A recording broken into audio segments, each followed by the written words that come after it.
Hello everyone, I'm Nini FC and this is Blue Lines TV, and today I'm bringing you guys another transfer news video. I'm going to be talking about three stories today. I'm going to be talking about Seri and his reported links with Chelsea. I'm going to be talking about Gareth Bale rumours resurfacing again, and to end this video I'm going to be talking about Golovin of CSK Moscow and our potential interest in him. Now you guys, quick reminder, at 10:30 PM will be the live subscriber calling show. If you want to be a part of the show, I'm going to have my email address in the description and as part of the top comment. So if you want to be on, send me an email and I'll send you the details.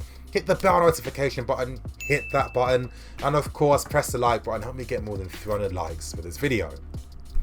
But starting with the first story of today, and that's in regards to Seri of Nice.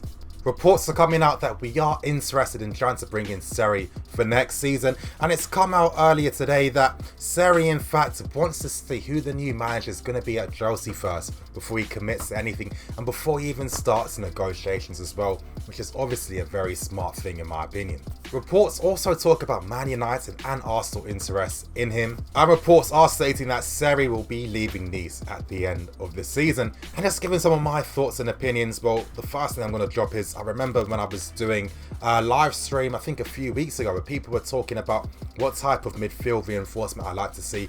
I did bring up Seri because I thought that he really complements a midfield three. And if anything, you guys, the bigger picture that I get from this is the fact that Chelsea definitely want a 4-3-3 for next season, because with Seri you have to play this guy in a midfield three. If you use him in a two, you're wasting him. Seri is very Xavi-esque in the terms that he dictates the play, all the play goes through him, he sets the tempo, and he's the type of midfield player that we really need. Someone, you know, someone that's very accomplished on the ball and understands how to run a game. You get that with Seri, you get that with the assists he makes.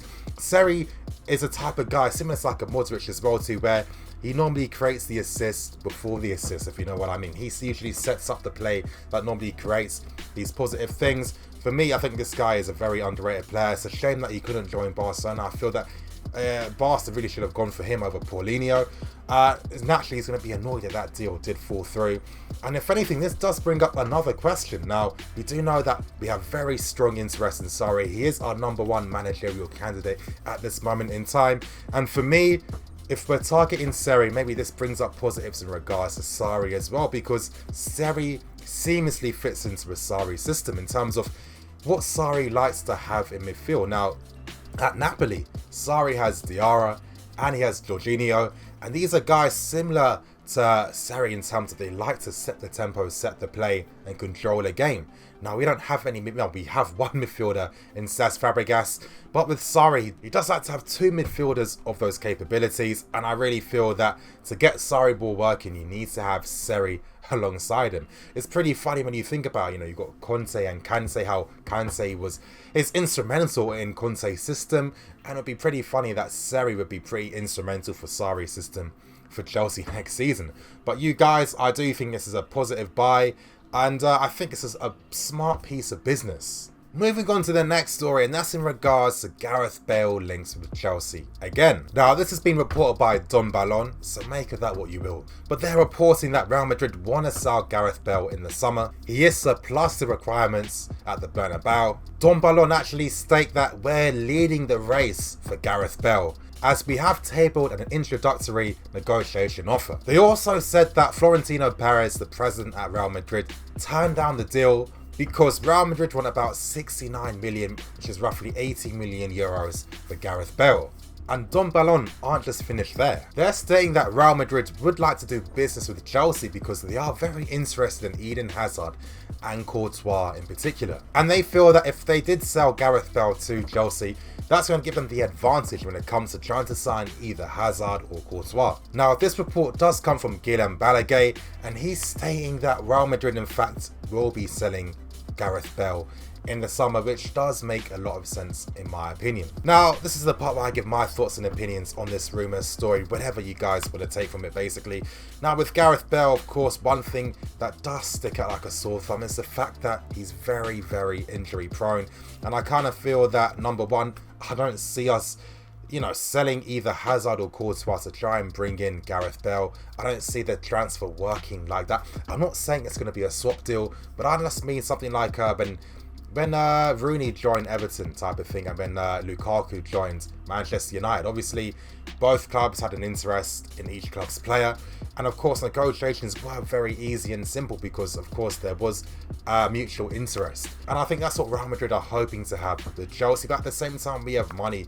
We're not in a position where we'd have to sell any of them for that to happen. With Gareth Bale, again, coming to the Premier League, it could make a lot of sense playing on the right hand side, where maybe in a way with his personality, maybe he does get a bit stifled at Real Madrid. I mean, the team are mostly going to be looking for Ronaldo in situations like that. He really is the king there. But you guys, I really don't think that Gareth Bale is part of Chelsea's transfer strategy anymore. I mean, I think he is like 27, 28 years old, extremely injury prone. You'll probably get him for half a season if you're lucky. And then most times you're waiting for him to recover to get back into his full flow again, which is more games that she's technically going to be out for. And for the money involved, as well as crazy wages he's going to be on. You know that Bale's on astronomical wages at Real Madrid. Would Chelsea be comfortable making him the highest earned player at the club? I'm not too sure. I feel that in terms of the transfer, in terms of the price, in terms of the availability of the player, how often are you actually going to be able to use him in a season? I think this Gareth Bale story is a non-story in a way, and I wouldn't be surprised if someone from Bale's camp or his agent is trying to push him, because it looks very likely that he will be leaving Real Madrid. We know that he'll probably return to the Premier League because, again, in terms of the money he'll be on, he's paying the league already. There's no way he's going to take a price cut going to Italy or France. It's not the same competition standards. So I see Gareth Bale coming to the Premier League. If anything, maybe United. Who knows? That could be Sanchez and Bale on the right and on the left for them. I see that being a much more feasible transfer than us going in for him. But you guys, in the comment section, let me know what you think. Would you be happy with Gareth Bale joining Chelsea? And the last story for the day is in regards to Golovin of CSKA Moscow. Now, this story is brought to you by Sport24, a Russian sports publication, and they're actually saying that Chelsea are interested in bringing Golovin to the club, but not necessarily into the team. What they're saying is that Chelsea ideally would like to sign Golovin, but then send him out on loan to Vitesse for the season. Now, with Vitesse next season, Slutsky is going to be their new manager. And of course, Roman Abramovich has a very personal relationship with Slutsky. They are good friends. And you know how football works in any industry in life, really. It's all about who you know. So naturally, you're going to be getting certain perks and certain favours. Sport24 state that it's Roman Abramovich's personal interest in this deal that really tries to give some credibility to this story. It's not the first time that we have been linked with Golovin. Back in December, and I think before last year as well, there were reports that we have been looking at him. And I wouldn't be surprised if the club have been scouting him. Of course, naturally, we would. We already have a history of helping out Slutsky. Of course, when he was the manager of Hull City, he did take on loan Michael Hector, Ola Aina, and Tomori. So would it be hard to imagine that Golovin could potentially go on loan to Vitesse for the season? Now, this is where I give my thoughts and opinions. Well, I'm guessing Vitesse probably do have aspirations of trying to challenge for the title for the Eredivisie.